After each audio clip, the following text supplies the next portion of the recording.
तो सुवर्णप्राश पुष्य नक्षत्र में बनाई जाती है। अपनी जो वैद्य महिला है वो खास भेजी गई और सुवर्णप्राश बनवाया गया। घर में ये चीजें इकट्ठी करके बनवाए तो महंगी हो सकती, इसलिए कुछ बनवा दी साईं लीलाशाह आरोग्य धाम में। बूढ़े हैं, कमजोर हैं, तो वो 1-2 गोली घी और शहद के विमिश्रण, या तो शहद का वजन ज्यादा या तो घी का वजन ज्यादा, विमिश्रण से ही लेनी है गोलियां। तो गर्भिणी लेगी तभी भी, कमजोर बूढ़े हाथ कांप रहे वे लेंगे तभी भी भूख अच्छी लगेगी और कांतिमान शरीर और नाड़ियां बलवान रहेगी। और बालक जन्म से लेकर 3 महीने तक है तो उसको केवल इस विमिश्रण में जरा सा एक हल्की लकीर घिस दी। बच्चों के लिए अलग बनी है वो सलाह का। 3 महीने के बाद बच्चों को भी वो छोटी एक आधी गोली फिर 1 गोली दें और 3 साल तक वो बच्चे को गोली देते रहे, हद कर देगा वो बच्चा। उस नक्षत्र में बनाओगे फिर उसमें क्या क्या चीजें बनती है वो ऋषि प्रसाद में छपी होगी, नहीं तो कभी छपवा देंगे। आप घर में भी बना सकते, प्योर सोना हो थोड़ा सा।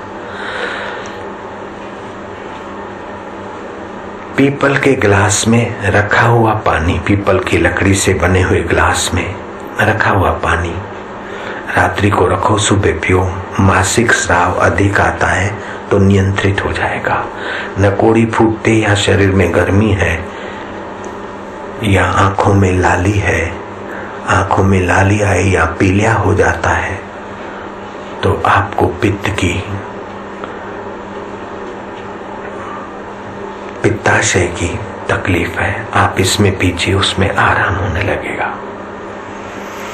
भक्तों के सत्संगियों के आभा मंडल में जाने से आपके ऊपर जो ऐहिक वातावरण का दबाव है वो हट जाता है। पुराने हलकट संस्कार हैं वे भी किनारे हो जाते हैं और फिर उसमें भगवान का नाम जोड़ते हैं तो आपकी भगवत शक्तियां काम करती और आपकी नस नाड़ियां मनमति में एक शांति, ओज, तेज और आत्मविश्वास की ओर जागृत हो जाती।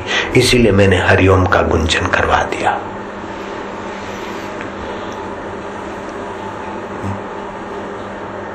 देव आधीन जगत सर्वम मंत्र आधीनस्य देवता। मंत्र अगर सामूहिक जप करे तो बड़े बड़े सामूहिक आपदाओं को हटाया जा सकता है। गांधी जी ने इसका फायदा लिया। गांधी जी ने देखा कि अंग्रेजों के पास शासन करने की बड़ी कला, कुशलता और वासना तेज है, ये आरामी जाने वाले नहीं है, अब क्या करूं। गांधी जी एक मुट्ठी भर हड्डियों का पिंजरा शरीर मेरा, लेकिन भगवान नाम की शक्ति का फायदा अद्भुत है। राम नाम का आश्रय लिया, प्रार्थना का आश्रय लिया, चल पड़े। 1920 में संकल्प किया और 1947 में इतने स्वार्थी अंग्रेजों को मजबूर कर दिया, वो गए। 27 साल लगे क्योंकि काम बड़ा था और विपरीत संकल्प थे। अपने लोग बोलते राम राम से क्या होगा, कुछ करते कुछ विरोध भी करते, और अंग्रेजों ने तो अपने लोगों को ही विरोधी बना रखा था। कई अखबार वाले गांधी जी के इस कृत्य की बड़ी आलोचना करते थे। अगर सामूहिक लोग एक ही संकल्प से कोई इरादा करके उस मंत्र का रटन करे तो उनका संकल्प लोखंडी दीवारों को चीरकर भी अपना काम करने में सफल हो जाएगा। इतनी भगवान नाम में शक्ति, संकल्प में सामर्थ्य होता है।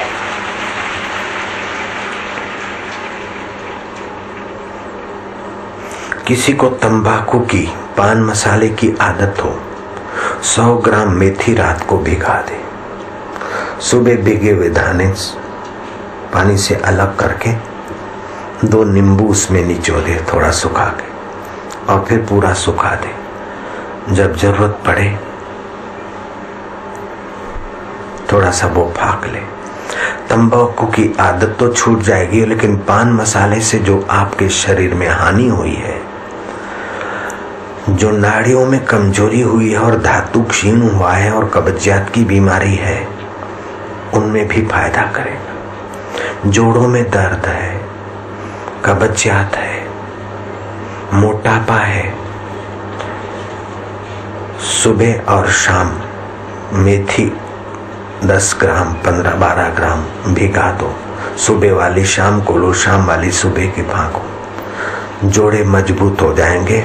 नहीं तो गोडे बदलने के बाद भी प्रधानमंत्री को स्वास्थ्य लाभ नहीं हुआ है। हमने मना करके भेजा था, लेकिन वो संदेशा उन तक पहुंचा ही नहीं।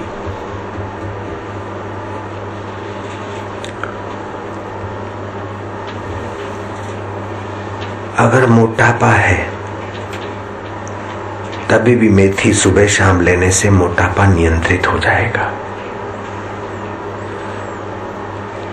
कल बताया था कि फिटकरी के पीस घर में रखने से ऋण आयन की वृद्धि होती है, घन ऊर्जा की वृद्धि होती है, घर के क्लेश, वास्तु दोष, पितृदोष और बुरी नजर के प्रभाव से रक्षा होती। बूढ़े बुजुर्गों के पास बहुत अच्छी समझ थी। किसी को नजर लग जाए या बच्चा बीमार है तो नमक मिर्च उसके ऊपर से उतार करते थे, अग्नि में डालते थे। ऋण आयन की वृद्धि होती, घन ऊर्जा की वृद्धि होती, बच्चा निरोग हो जाता था। घर में बरकत लानी हो तो खड़ा नमक, खड़ा धनिया, खड़ी हल्दी की 5 गांठें और कमल के गट्टे 11, मलमल के कपड़े में इनकी पोटलियां बांध दो 50-50 ग्राम की, घर में रखो। सात्विक ऊर्जा के कारण आपके घर में बरकत होने लगेगी। फटकड़ी का टुकड़ा रखो, हितकारी रहेगा। कमरे में रखते हो, एक कमरे में एक टुकड़ा ठीक। अगर ऑफिस और कार्यालय में रखते हो तो आपसे मिलने जो आएंगे वे खुश होकर जाएंगे। सेल्समैनी में भी मदद मिल सकती। ये स्थूल दुनिया को सूक्ष्म दुनिया चला रही है। इस स्थूल शरीर को आपका सूक्ष्म शरीर चला रहा है।